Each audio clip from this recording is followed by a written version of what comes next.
Corona की दूसरी लहर ने पूरी दुनिया में रिकॉर्ड तोड़ दिया है। वर्ल्डोमीटर के अनुसार बुधवार रात 12 बजे 24 घंटों में कोविड-19 के 3,15,478 नए मामले सामने आए हैं। इससे पहले दिन में सर्वाधिक नए केस का रिकॉर्ड अमेरिका के पास था।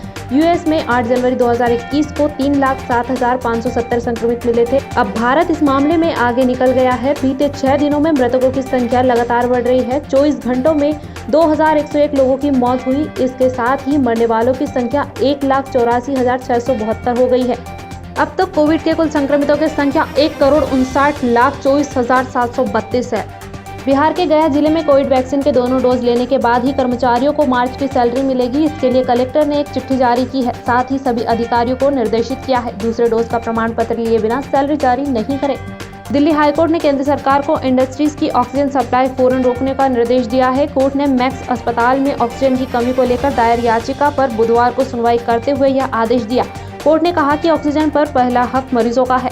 पाकिस्तान के प्रधानमंत्री इमरान खान का 3 दिन में दूसरी बार सोशल मीडिया पर मजाक उड़ रहा है। इस बार उन्होंने अपने खिलाफ साजिशों का पर्दाफाश करने के लिए बॉलीवुड की फिल्म इनकलाब की क्लिप शेयर की है, जिसमें कादर खान अपनी पार्टी के नेताओं को सत्ता पाने के गलत रास्ते बताते नजर आते हैं। इमरान का आरोप है कि भ्रष्ट माफिया पहले दिन से उनकी सरकार गिराने के लिए इसी तरह की साजिश रच रहे हैं। कंगना रनौत आए दिन अपने किसी न किसी बयान को लेकर विवादों में रहती है। हाल ही में कंगना ने सोशल मीडिया पर एक पोस्ट शेयर कर ऐसी बात कह दी, जिसे लेकर एक बार फिर ट्रोलर्स के निशाने पर आ गई है। कंगना ने अपनी इस पोस्ट में भारत की बढ़ती जनसंख्या पर कंट्रोल करने के लिए सख्त कानून बनाने की बात कही। साथ ही उन्होंने यह भी कहा कि तीसरा बच्चा होने पर पेरेंट्स को जेल भेजना चाहिए या फिर जुर्माना लगाना चाहिए। इंदौर के रीगल तिराहे पर लगातार बिना मास्क और बाइक पर 3 सवारी लोग घूम रहे हैं, जिसको लेकर कलेक्टर मनीष जी के निर्देशानुसार ऐसे लोगों पर चालानी कार्रवाई की जा रही है और बेवजह घूमने वाले लोगों को अस्थायी जेल भेजा जा रहा है, जिसके तहत इंदौर में जनता कर्फ्यू का पालन कराने के लिए जिला प्रशासन और नगर निगम की टीम सड़कों पर मुस्तैदी से जुटी हुई है। इंदौर कलेक्टर के निर्देशानुसार शहर में चल रही अस्थायी सब्जी मंडी को हटाया गया। कलेक्टर चौराहे से लेकर करबला तक सभी फुटपाथ पर लगने वाली दुकान हटाई गई। हर सिद्धि जोन के मनोज जैन और शासन के अधिकारियों ने संयुक्त कार्रवाई की। इसके साथ ही सिंधी कॉलोनी में भी लगने वाली मंडी को हटाकर कार्रवाई की। निगम के साथ ही थाना जूनी इंदौर पुलिस बल भी मौजूद था ताकि किसी विवाद की स्थिति से निपटा जा सके। बुधवार सुबह से ही पुलिस प्रशासन और शासन की ओर से शहर के विभिन्न चौराहों पर सख्ती नजर आई। वहीं घर से बेवजह निकलने वालों को होगी अस्थायी जेल। कोरोना महामारी के चलते जहां एक और प्रशासन द्वारा सुबह 6 बजे से 12 बजे तक लोगों की आवाजाही के साथ ही किराना दुकान, दूध डेयरी, फल सब्जी की दुकान के साथ ही प्रशासन द्वारा इंदौर शहर के 20 पेट्रोल पंप को शासन द्वारा परमिशन दी गई। वहीं मेडिकल को शासन की गाइडलाइन के अनुसार छूट दी गई। समझना चाहिए कि अभी क्रिटिकल स्थिति है, संक्रमण बड़े पैमाने पर फैला हुआ है और ये जो जनता कर्फ्यू है ये इस शहर के नागरिकों के हित में है और सभी को इसमें उत्तरदायित्वपूर्ण व्यवहार रखना चाहिए। ये सख्ती जो की जाएगी ये सभी के हित में है और इस युद्ध में हमको जीतना है। सभी का सहयोग अपेक्षित है। यदि कोई इसका पालन में यदि कोई गफलत करेगा तो सख्त वैधानिक कार्रवाई उसके विरुद्ध की जाएगी। इसको सुचारू करना और इसको सफल बनाना सामूहिक जवाबदारी है।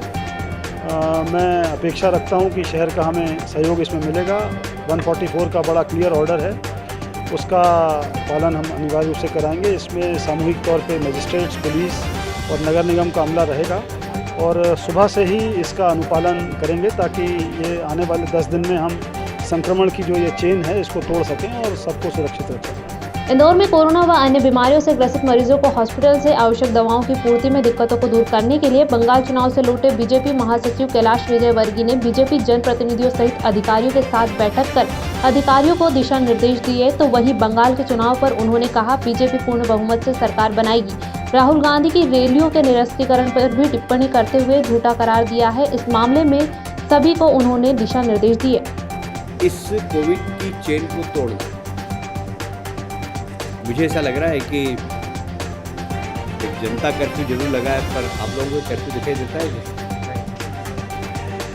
मैं आपसे आग्रह करूंगा कि सरकार शक्ति करे, पुलिस शक्ति करे, उसके पहले अपने स्वास्थ्य की चिंता हम सबको करना चाहिए, शहरवासियों को करना चाहिए। इस शहर ने सारे देश को प्रेरणा दी।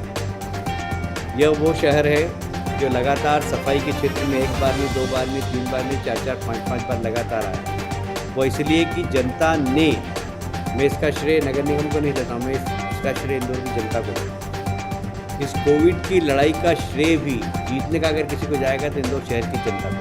क्या प्रोटोकॉल तय करें किसको लगना चाहिए किसको नहीं लगना चाहिए। चाहे जो थोड़ा सा बुखार आता है, मेरे को रेमडेसिविर की चाहिए, आवश्यकता ही नहीं। जिसका ऑक्सीजन लेवल नीचे जाए सिर्फ उसी को लगाना। तो अभी आधा पैनिक तो इसलिए हो रहा है कि किसी को बुखार आया तो फट सके तो मेरे को रेमडेसिविर चाहिए। तो इसका एक प्रोटोकॉल है कि जिसका ऑक्सीजन लेवल सिर्फ नीचे जाएगा उसी को देना है, सबको नहीं देना है।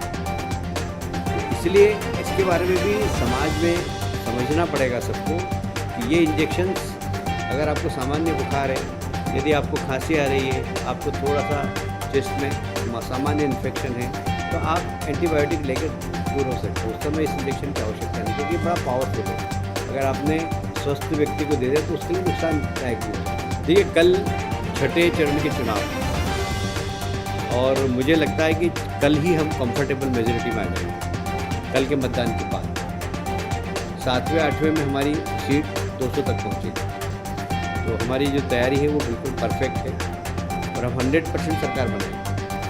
मैं आपको बहुत जवाबदारी के साथ कह रहा हूँ कि वहाँ भारतीय जनता पार्टी की सरकार है। और सिर्फ 2 डिस्ट्रिक्ट के अंदर कांग्रेस है, मालदा में और मुर्शिदाबाद। इसके अलावा कांग्रेस ही नहीं। दोनों डिस्ट्रिक्ट में राहुल गांधी सभा करके आ गए, वहाँ लोग ही नहीं आए, उनका काम खत्म हो गया। राहुल गांधी ने बोला मैं बंगाल में सभा नहीं करूँगा। तो भैया तुम्हारे कार्यक्रम थे क्या पहले? ये तो बताओ कि तुम्हारा ये शेड्यूल था और मैंने कैंसिल किया। कोई शेड्यूल ही नहीं था। 2 जिले में कांग्रेस ने, वहाँ 2 जिलों में सभा कर दी, उसके बाद उनके पास कोई काम ही नहीं था। इंदौर तिलक नगर थाना क्षेत्र में नाबालिग युवती के साथ छेड़खानी करने का मामला सामने आया है, जहां पर स्कीम नंबर 140 में रहने वाला राज नामक युवक नाबालिग युवती के साथ छेड़खानी कर जबरन संबंध बनाने की धमकियां दे रहा है, जिसका विरोध करने पर आरोपी द्वारा पीड़ित परिवार, महिला और बच्चों के साथ जमकर मारपीट की गई। पीड़ित के घर पर जमकर पथराव कर परिवार को जान से मारने की धमकी दी जा रही है। वहीं पीड़ित परिवार द्वारा पूरे मामले की शिकायत नजदीकी थाना तिलक नगर पर की गई, लेकिन शिकायत दर्ज करने के बाद भी थाना तिलक नगर द्वारा किसी प्रकार की कोई कार्यवाही नहीं की गई। इसने करा, उसके साथ हमने, हमारी लड़की की भी गलत वो नहीं बोल रहे, करा सब करा, लेकिन ये छत पे बिस्तर डालने के लिए गई ना, तो उसके साथ 4-5 लड़के लेके गया। बोले अगर तू मुझसे प्यार करती है ना तो इनके साथ गलत संबंध तो बना। तो इसने उसको चाटा मारी। जब से इसका पूरा परिवार हमारे घर में घुस के मारने तोड़ने लगा इसे।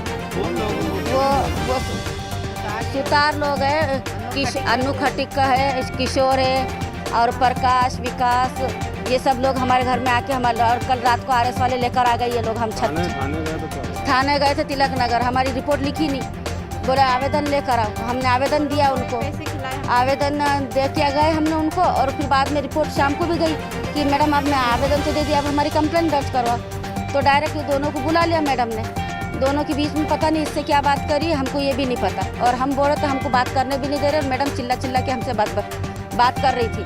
और फिर बाद में मैडम ने हमारी भी रिपोर्ट लिखा ली, मतलब इसकी। और उसके बाद में उन्होंने बोला कि, मैंने बोला मैडम अब क्या होगा इसके साथ ये बताओ पहले, हमें इंसाफ मिलेगा कि नहीं मिलेगा। तो मैडम ये बोलती है छोरे को हम जेल पहुंचा रहे। तो हमने बोला ठीक है, फिर हमको यही चाहते हैं कि इसको जेल पहुंचा दो। तो उसको फिर बाद में हमने शाम को देखा सर, तो वो जेल नहीं गए, उसको जेल नहीं पहुँचाया। शायद मैडम ने क्या करा ये हमको भी नहीं मालूम सर। वो आते ही गाली गलौज करी, बोले अब RS लेकर आऊँगा और इनके लड़कियों के साथ मैं रेप कर दूँगा। बोले छोटे छोटे बच्चे भी है हमारे, पहचानती है, 2-3 महीने से ही होएगा। मेले में रहते, हमारे घर के बाजू में रहते हैं। वो हमारे घर के सामने ही रहते हैं, मेरी मम्मी घर के बाजू में रहता है। अब हमें इंसाफ चाहिए। ये सब आदमी हमारे घर आके हमारे कपड़े फाड़ रहे। पहले हमको नहीं मालूम था सर, अभी मालूम पड़ा। अभी ज़्यादा हुआ ना, ये लड़की ने हमें खुद ने बताया था। हमने सब पूछा इससे प्यार से बिठा के, हम तेरे साथ कुछ नहीं करेंगे, तू सिर्फ हमें बता। हाँ 17 साल की पढ़ाई करती थी, तो 2 साल से लॉकडाउन की वजह से 2 साल से उसकी पढ़ाई मिस हो गई है। 9th क्लास में पढ़ती है। इंदौर के तुकोगंज थाना क्षेत्र में एक कोविड सेंटर में ड्यूटी करने वाले एक सिपाही के बीच गाड़ी से कट मारने को लेकर विवाद हो गया। दोनों के बीच विवाद इतना बढ़ गया कि दोनों के बीच जमकर मारपीट हो गई। मारपीट के बाद पूरा विवाद तुकोगंज थाने पहुंचा, जहां पुलिस ने दोनों के खिलाफ मामला दर्ज कर जांच शुरू कर दी।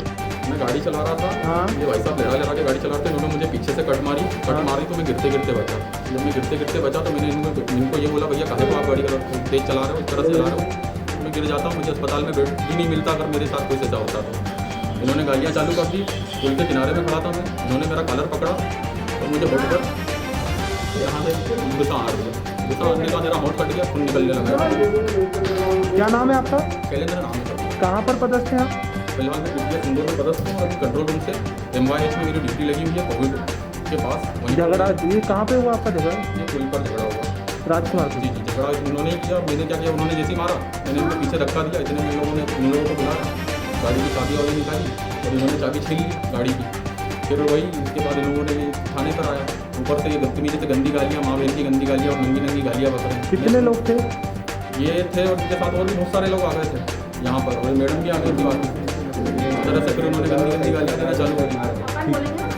देश भर में कोरोना वायरस के केसों के तेजी से बढ़ने के बीच अब किसान आंदोलन पर सवाल खड़े होने लगे हैं। दरअसल दिल्ली से सटे कई बॉर्डरों पर अब तक किसान डेरा डालकर बैठे हैं।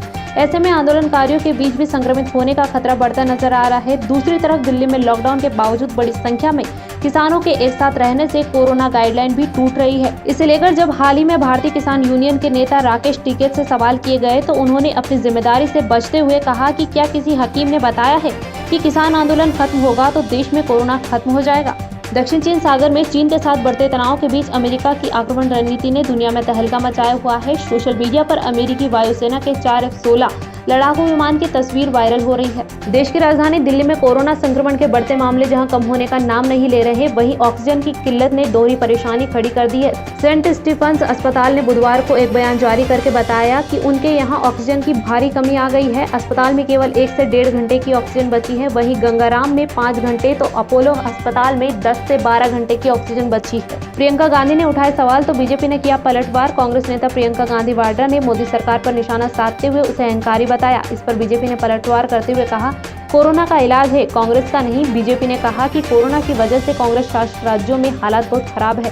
केंद्रीय शिक्षा मंत्री रमेश पोखरियाल निशंक कोरोना पॉजिटिव हो गए हैं। उन्होंने बुधवार को सोशल मीडिया पर इसकी जानकारी शेयर की। उन्होंने लिखा, कोरोना पॉजिटिव हो गया हूं। मैं डॉक्टर्स की सलाह पर दवाइयां और इलाज करवा रहा हूं। जो लोग पिछले कुछ दिनों में मेरे संपर्क में आए हैं उनसे अनुरोध है कि वह कोरोना के नियमों का पालन करें और खुद का टेस्ट कराएं। जानकारी मिली है कि 14 अप्रैल को ही पोखरियाल ने प्रधानमंत्री नरेंद्र मोदी, शिक्षा मंत्रालय के अफसरों के साथ प्रधानमंत्री कार्यालय में बैठक की थी। फ्रांस से 4 और राफेल लड़ाकू विमान गुरुवार शाम में भारत पहुंचे। भारतीय वायुसेना ने बताया कि यह राफेल एयरक्राफ्ट का 5वां बैच है जो फ्रांस से 8000 किलोमीटर की दूरी तय कर यहां पहुंचा है। रास्ते में आसमान में ही फ्रांस और UAE की वायुसेनाओं ने जेट में ईंधन भरा। इससे पहले वायुसेना प्रमुख air chief marshal RKS Bhadauria ने फ्रांस के एक सैन्य हवाई अड्डे से भारत के लिए 4 लड़ाकू विमानों को झंडी दिखाकर रवाना किया। कोरोना की दूसरी लहर के हाहाकार के बीच पश्चिम बंगाल में जारी विधानसभा चुनाव पर पहले ही सवाल उठ रहे हैं। ऐसे में राज्य से एक बड़ी ही लापरवाही भरी खबर सामने आई। राज्य में 6ठे चरण का मतदान हो रहा है और इसके लिए रायगंज के एक मेडिकल कॉलेज में कोविड वार्ड को पोलिंग बूथ में बदल दिया गया है। इससे गुस्सा इंदिरा कॉलोनी के स्थानीय लोगों ने बुधवार को विरोध प्रदर्शन किया। कोरोना काल में सोनू सूद जिस तरह लोगों के लिए आगे आए हैं उसके बाद उनसे अक्सर राजनीति में आने को लेकर सवाल पूछा जाता है। दरअसल पुष्पिता नाम की एक यूजर ने सोनू सूद को टैग करते हुए लिखा, आप भी राजनीति में आ जाओ सर जी, प्लेटफॉर्म तो बना लिया है। यूजर्स के सवाल पर सोनू लिखते हैं, प्लेटफॉर्म पर राजनीति होती है और जमीन पर काम। महाराष्ट्र में कोरोना का संकट तेजी से आगे बढ़ रहा है। कोरोना के बढ़ते मामलों के बीच शिवसेना ने कहा कि देश में कोरोना का संक्रमण बढ़ रहा है। इसके बावजूद प्रधानमंत्री मोदी देश में लॉकडाउन लगाने को तैयार नहीं है। महाराष्ट्र जैसे राज्य में कोरोना की श्रृंखला तोड़ने के लिए सख्त लॉकडाउन का पर्याय ही बचा है। इसके बावजूद प्रधानमंत्री मोदी ने लॉकडाउन टाले ऐसी सलाह दी है। मृत्यु का प्रमाण बढ़ा है, इसलिए कम से कम 15 दिनों का पूर्ण लॉकडाउन लगाओ, ऐसी मांग राज्य के कई मंत्रियों ने की है। कोरोना के कहर के बीच हरियाणा में कोरोना वैक्सीन चोरी होने का मामला सामने आया है। हरियाणा के जिंद के सरकारी अस्पताल के पास बने PP सेंटर से कोरोना वैक्सीन चोरी हो गई। चोर कोरोना वैक्सीन की 1710 डोज चोरी कर ले गए। जिंद के सरकारी अस्पताल में कोरोना वैक्सीन रखने का मुख्य सेंटर है, वहीं परिसर में PP सेंटर भी है, इसमें भी कोरोना की वैक्सीन रखी गई थी। यहाँ पर कोविशील्ड और कोवैक्सीन की डोज रखी हुई है। इंदौर में जनता कर्फ्यू का आसार अब सड़कों पर दिखाई देने लगा है। जिला प्रशासन, नगर निगम व पुलिस विभाग सड़कों पर बेवजह घूमने वालों सहित कोरोना गाइडलाइन का उल्लंघन करने वालों पर संयुक्त कार्यवाही करते हुए नजर आ रही है। सड़कों पर बेवजह घूमने वालों को अस्थायी जेल भेजा जा रहा है, तो वहीं कार्रवाई के दौरान अभद्र व्यवहार करने वालों पर धारा 151 के तहत दंडित किया जा रहा है। ऐसे ही कार्यवाही नगर निगम अधिकारियों द्वारा अपने ही कर्मचारी के मास्क न पहनने पर 200 रुपए का चालान काटा। जो आप जानते हैं कि विकट परिस्थिति, विकट संकट, महामारी, बड़ा जो सुनामी कोरोना की आई है हमारे राष्ट्र में, हमारे मध्य प्रदेश में, हमारे इंदौर में।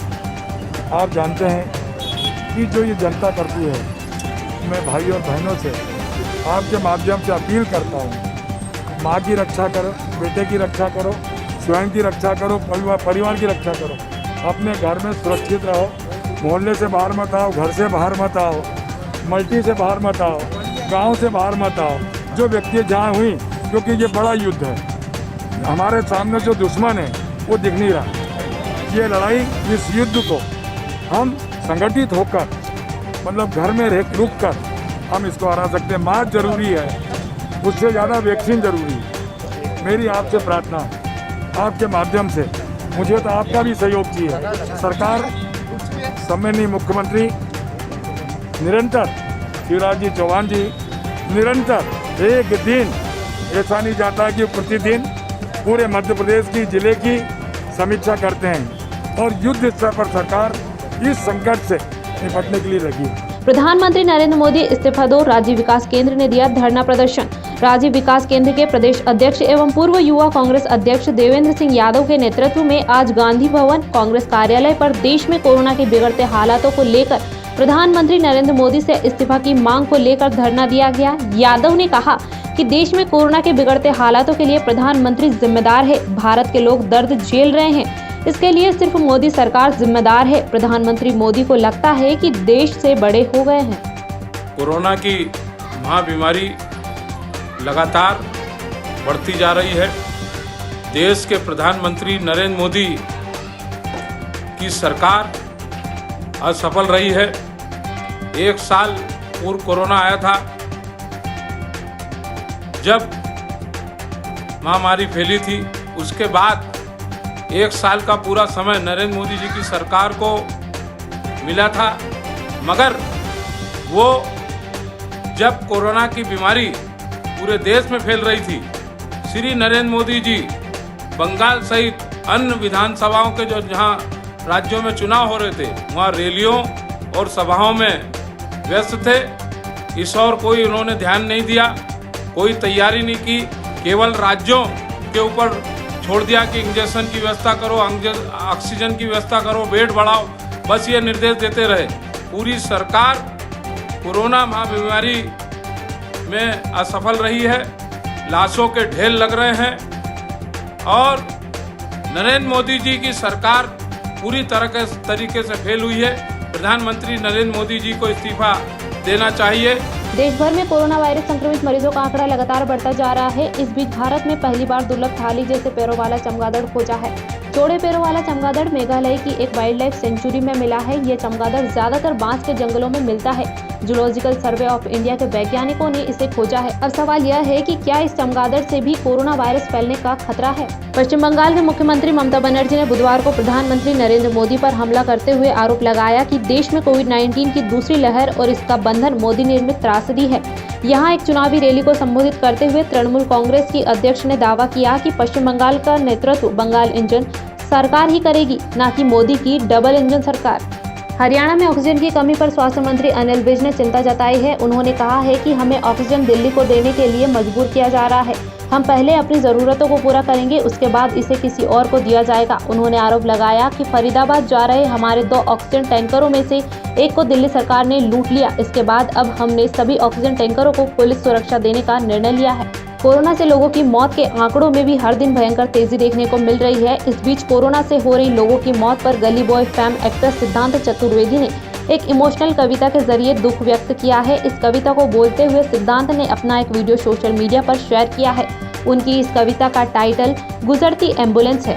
2012 में आई फिल्म विक्की डोनर ने 9 साल पूरे कर लिए हैं। इस फिल्म में आयुष्मान खुराना और यामी गौतम ने मुख्य भूमिका निभाई थी। दोनों ही एक्टर्स की यह पहली फिल्म थी।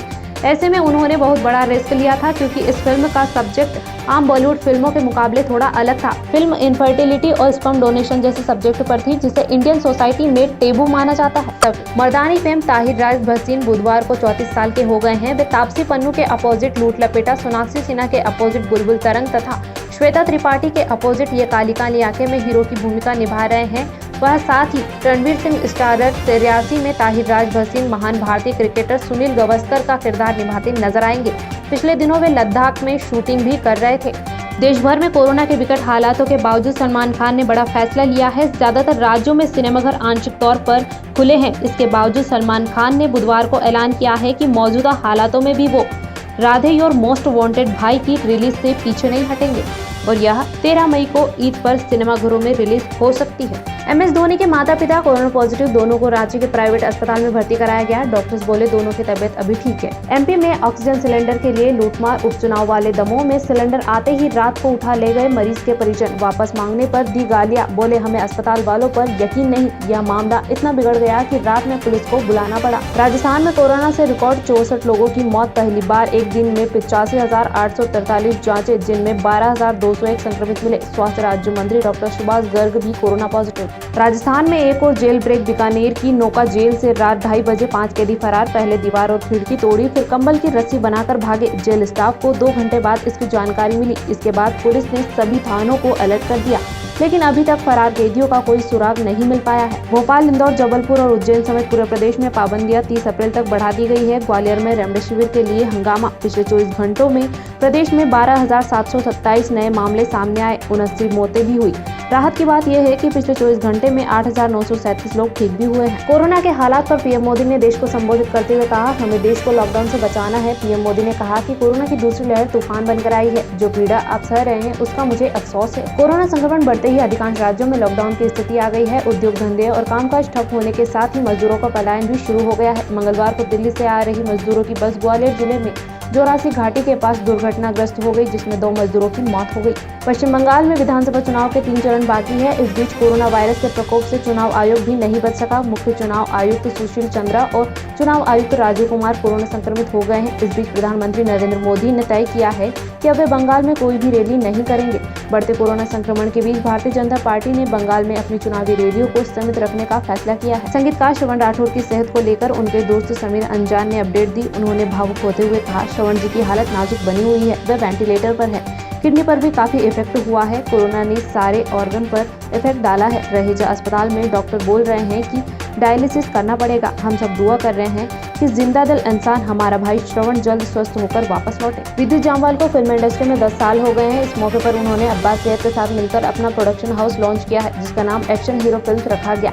विद्युत ने कहा, मैं वर्ल्ड सिनेमा में एक्शन हीरो फिल्म्स के पदचिह्न स्थापित करना चाहता हूं। मेरा हमेशा साथ देने के लिए मैं जामवालियंस का तहे दिल से शुक्रगुजार हूं।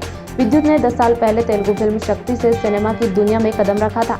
इसके बाद उनकी पहली बॉलीवुड फिल्म फोर्स आई थी। एक्ट्रेस कंगना रनौत ने हाल ही में कोरोना की दूसरी लहर से परेशान लोगों को लेकर बयान दिया है। उन्होंने सोशल मीडिया पर पोस्ट शेयर कर कहा है कि कोरोना की वर्तमान स्थिति से जो भी लोग नाराज, हताश और त्रस्त है, वो खुद ही इसके जिम्मेदार और हकदार हैं। इतना ही नहीं, उन्होंने ऐसे लोगों को मूर्ख भी बताया है। ऑक्सीजन की कमी से भोपाल के पीपल्स अस्पताल में 10 लोगों की मौत हो गई। डॉक्टर बार बार ऑक्सीजन कम होने की बात कर रहे थे, लेकिन प्रबंधक ने सुना नहीं। जब गंभीर संक्रमित मरीजों की तड़प कर मौतें होने लगी तो परिजन हंगामा करने लगे। बाद में RAF तैनात करके मामले को दबाने की कोशिश की गई। डॉक्टरों ने हड़ताल पर जाने की धमकी दी, तब जाकर ऑक्सीजन की व्यवस्था की गई। मध्य प्रदेश में कोरोना संक्रमण की बढ़ती रफ्तार के चलते अब एक और एग्जाम को स्थगित कर दिया गया है। 2 मई को होने वाली national miss cum merit scholarship selection exam नहीं होंगे। यह फैसला शिक्षा विभाग ने लिया है। एग्जाम में शामिल होने के लिए आवेदन की तारीख भी 1 माह बढ़ा दी गई है। बता दें कि इस एग्जाम में बैठने के लिए पात्र स्टूडेंट के लिए आवेदन की अंतिम तारीख 15 अप्रैल थी, जिसे अब 15 मई कर दिया गया है। कोरोना वायरस के चलते प्रदेश में ऑक्सीजन की कमी के कारण गंभीर मरीजों के दम तोड़ने के मामले बढ़ते ही जा रहे हैं। इस बीच मध्य प्रदेश के ऑक्सीजन के टैंकर अन्य प्रदेशों में रोके जा रहे हैं। सोमवार को गाजियाबाद के मोदीनगर और झांसी के अफसरों ने आ रहे ऑक्सीजन के टैंकर रोक लिए। मंत्रालय सूत्रों ने बताया कि मुख्यमंत्री शिवराज सिंह चौहान ने इसको लेकर उत्तर प्रदेश के मुख्यमंत्री योगी आदित्यनाथ से बात की। इसके बाद टैंकर छोड़े गए। कोरोना मरीजों के इलाज में सहायता के लिए रेलवे ने एक बार फिर अपने कोविड केयर कोच तैयार कर लिए हैं, लेकिन जिला प्रशासन ने अब तक इन्हें लेने के लिए कोई रुचि नहीं दिखाई। पिछली बार भी रेलवे के किसी कोच का इस्तेमाल कोरोना मरीजों के लिए नहीं किया गया। पिछले वर्ष कोरोना संक्रमण के मामले बढ़ने पर मरीजों के इलाज के बिस्तर उपलब्ध कराना बड़ी चुनौती थी। इसे ध्यान में रखकर रेल प्रशासन ने गैर वातानुकूल कोच को कोविड केयर कोच में तब्दील करने का फैसला किया। सीएम शिवराज सिंह चौहान ने ट्वीट कर जानकारी दी है कि बेंगलुरु से विशेष विमान से 312 बॉक्स रेमडेसिविर इंजेक्शन इंदौर पहुंचे हैं, जिनमें कुल 15,000 इंजेक्शन है। इस खेप को हेलीकॉप्टर व विमान के द्वारा 7 संभागों के मेडिकल कॉलेज और स्वास्थ्य विभाग में आवश्यकता के अनुसार विमान व हेलीकॉप्टर से भेजे जाएंगे। दूसरे जिलों के कॉलेज और स्वास्थ्य विभाग में वितरित किया जा रहा है। कोरोना महामारी का संक्रमण केवल शहर तक ही सीमित नहीं है, बल्कि यह गाँव तक पैर पसार चुका है। बाजार में कामकाज के लिए आवाजाही के कारण अब संक्रमण हर कहीं फैल रहा है। इसके साथ एक समस्या यह भी है कि शहर के कारण गाँव की ओर स्वास्थ्य विभाग और प्रशासन का ध्यान नहीं है। गाँव में कोरोना की जाँच भी ठीक से नहीं हो पा रही है। जो जागरूक ग्रामीण शहर आकर जाँच कराना चाहते हैं उनको जांच कराने में भी मुश्किल आ रही है। देवी अहिल्याबाई होलकर अंतर्राष्ट्रीय एयरपोर्ट पर कोरोना संक्रमण का खतरा फैल गया है। यहाँ पर एयरपोर्ट का एक कर्मचारी और कुछ एयरलाइंस स्टाफ पॉजिटिव पाए गए हैं। इससे पहले भी कुछ कर्मचारी पॉजिटिव आए थे, लेकिन वे टर्मिनल में काम नहीं करते थे। बीते वर्ष कोरोना के दौर में कोविड अस्पताल के रूप में सेवाएं दे चुका कनाडिया का सेवाकुंज अस्पताल इस बार बंद पड़ा है। सोमवार को विधायक संजय शुक्ला अस्पताल बंद होने की वजह जानने इस अस्पताल में पहुंचे थे। मौके पर ही विधायक ने चिकित्सा शिक्षा मंत्री विश्वास सारंग को फोन लगाकर अस्पताल को तुरंत शुरू करने की मांग रखी। नई शिक्षा नीति को लागू करने की अनुशंसा प्रदेश सरकार ने कर दी है। अब इसके क्रियान्वयन को लेकर तैयारियां शुरू हो चुकी है। अगले सत्र से नई नीति के तहत पाठ्यक्रमों में अपग्रेड और नए पाठ्यक्रम संचालित किए जाएंगे। बोर्ड ऑफ स्टडीज को पाठ्यक्रमों को लेकर समीक्षा करना है ताकि विभिन्न पाठ्यक्रमों में नए टॉपिक जोड़े जा सके। अधिकारियों के मुताबिक पाठ्यक्रम अगले सत्र से पढ़ाया जा सकेगा।